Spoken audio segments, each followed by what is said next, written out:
Hello and welcome to my garden. It is a bit colder today. I have got my coat on. It's around 9 degrees here in London, so it's definitely not as hot as it has been at the weekend. We had 17 and 18 degrees heat. It was absolutely stunning. I'm sure some warm weather is on its way, but at the moment it is quite chilly. So I have got my coat on, and as you can see, I'm actually in my garden because Vince and I today are going to be buttoning up the area behind me, which is where I've put my two raised beds. We're going to be going to get some more gravel to finish this off. We're going to be sorting out where we're going to put the pavers and put them into the grass, and we're going to be putting the edging on it as well. We're going to be sorting out the actual beds themselves because they're a bit of a mess, so we're going to have a really good tidy up here today and hopefully button it up so it is even more ready for spring, which I'm sure is just around the corner. So first of all, let me just take you through where we are with this area. So last week Vince and I just placed these pavers down here because we wanted to see where we wanted them before we made the decision to actually put them in the ground.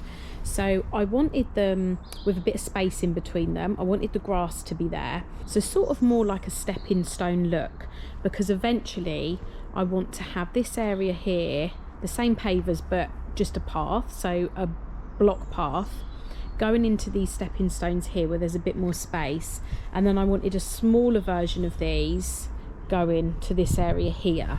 So that was the look I was going for, hence why we wanted to place them down before we made the decision of where we're actually going to put them. But I think this looks absolutely brilliant. I think this is pretty much in the right place. We just need to make sure that they're relatively equal in distance, but to be honest, that's pretty much there, and obviously just quite straight. I didn't want them right up against this edge when we put the edging in, so we're going to have a think about that before we put the pavers in the ground.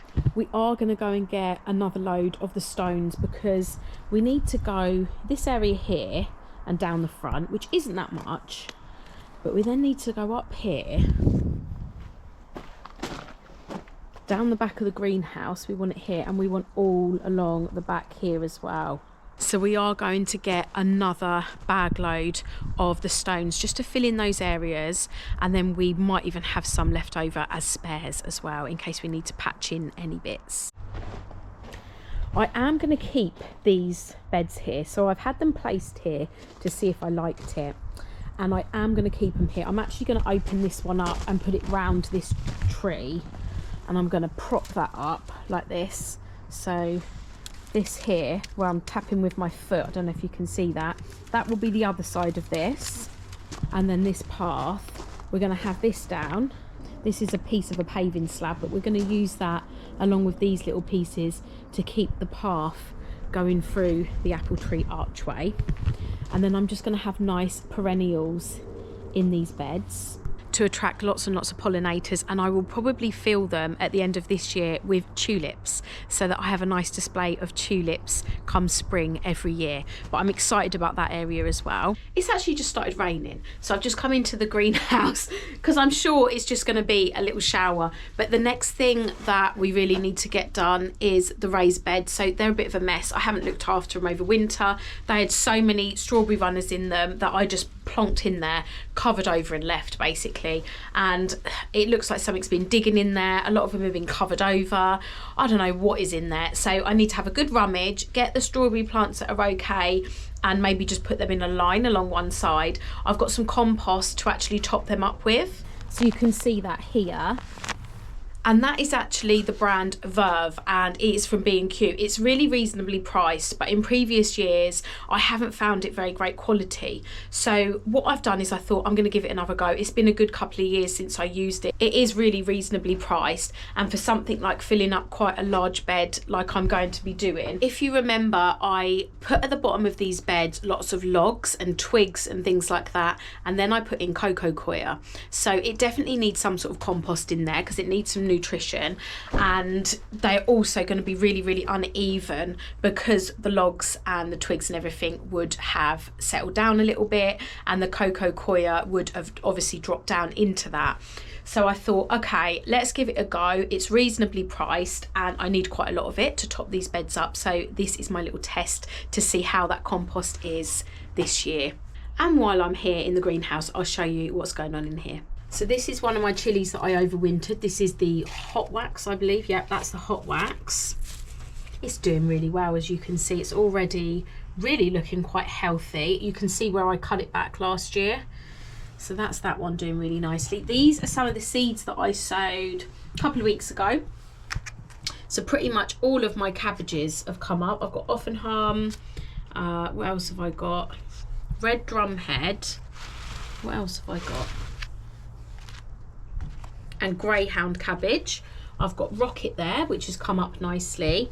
My courgettes are starting to come up as well. And you can just see a little bit of a cucumber. My tomatoes are here, if you can see that. That's the San Marzano. They're trying to come up. And what's in there?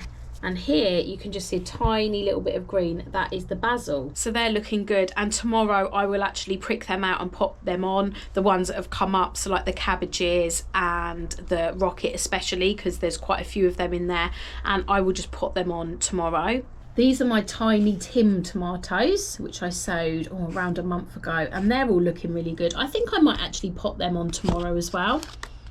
But they're looking really healthy. These are my chilies that I did, so they're looking really good. These can be potted on as well. I'm going to do that tomorrow.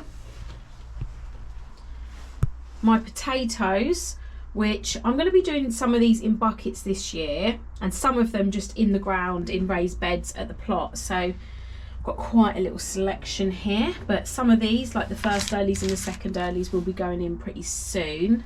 These are my sweet peas. What ones are they? Beeline. They haven't come up yet.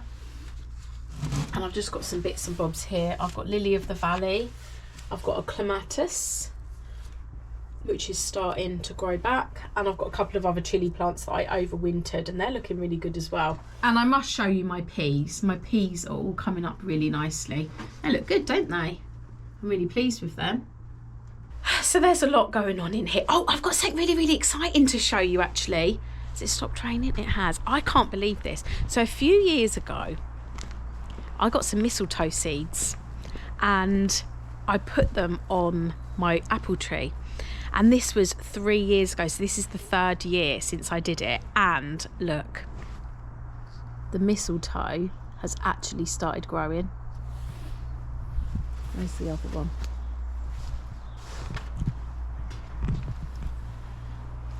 I've got one there. Hopefully you can see that on my hand. It's really quite dark here. And I've got one there. I don't know if you can see that. The sun's round the wrong way. I say the sun. The brightness is round the wrong way. So I'm not sure if you can see that. But I was so excited when I saw that because I didn't think it worked. It does say that it takes a long time for mistletoe to actually get going. And I thought it just hadn't worked. But you can see they have got a couple of sets of leaves on there now. So I'm so excited about that. Okay, so let's have a look at what's in these raised beds. I can't put it off any more.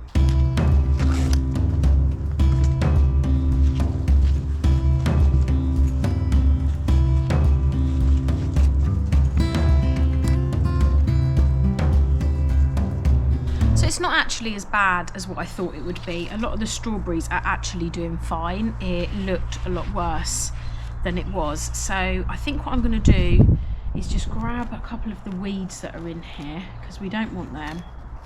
Take away all of the dead sort of old foliage of the strawberries. See what is actually left. And then once I know what's in the other bed, I might be able to consolidate the strawberries that are okay into just maybe one line at the front of the bed, because I don't think there's going to be that many. I mean, there's still quite a few. There's only a few that didn't make it.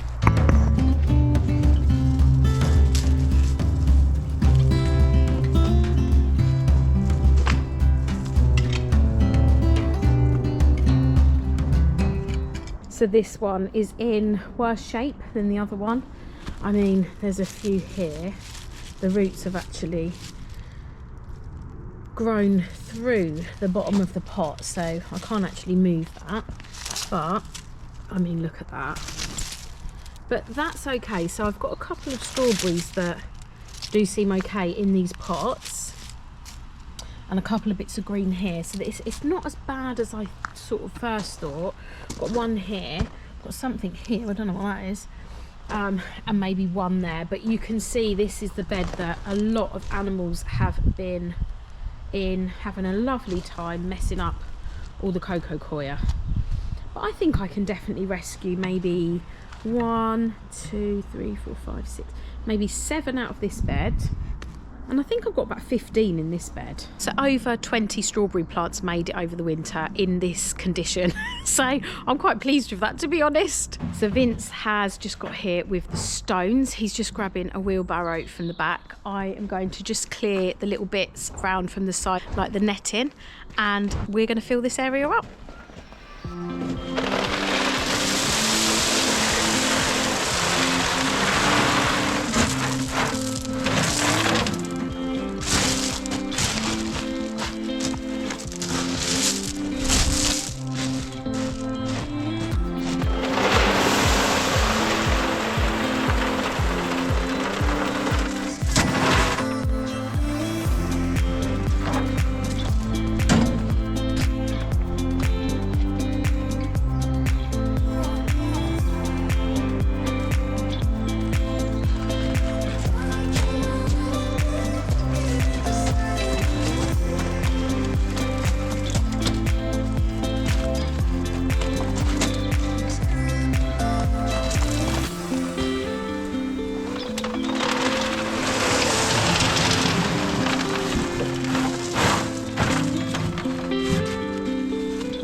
I'm just round the back of the greenhouse and it's actually starting to snow.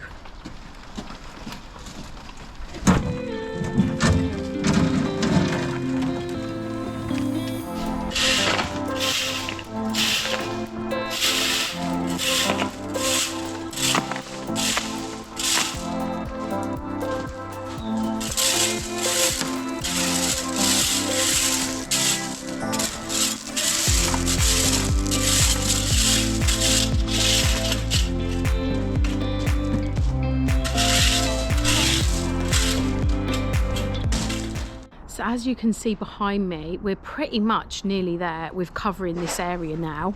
So we've gone all the way up the back of the greenhouse, all the way to the back here by the fence. We've come right up to these planters here. We just need to do these bits around the front now.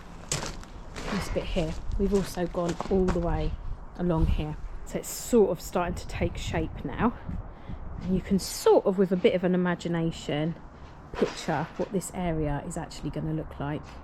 So we are going to put the metal edging that we got along here before we fill up the rest of the stones here, because we can just put the ones at the bottom in here from tipping the wheelbarrow, but we needed space so that the wheelbarrow could go in.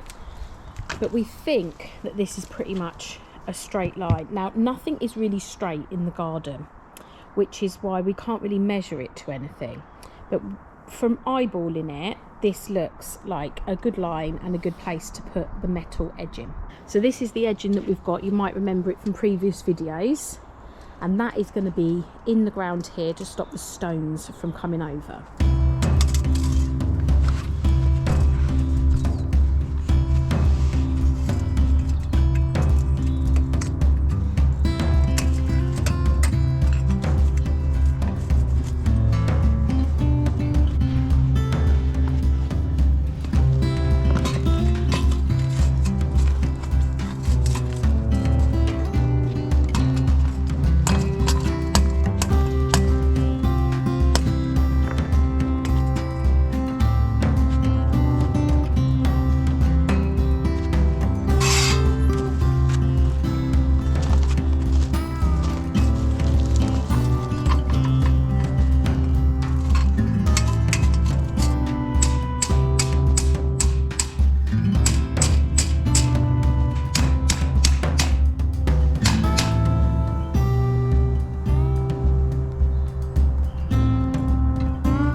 So the rusty edging is in and it is looking absolutely fantastic. I just love that. I think that looks amazing. So now it's just to top up these stones here.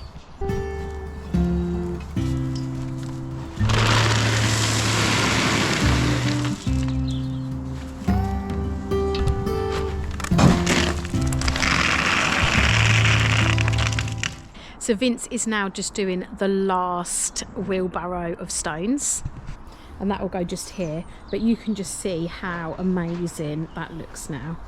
Looks absolutely fantastic. I can't wait to do the rest of it. Finishing touches, but it's mostly done now. You can hear Vince now getting that last load of stones. These have still got to go in the pavers, and the raised beds here that I'm going to be putting some perennials in. But apart from that, it's really just like the planting of the raised beds now. I'm so pleased with what we've done today. Thank you so much for watching, and I'll see you again soon.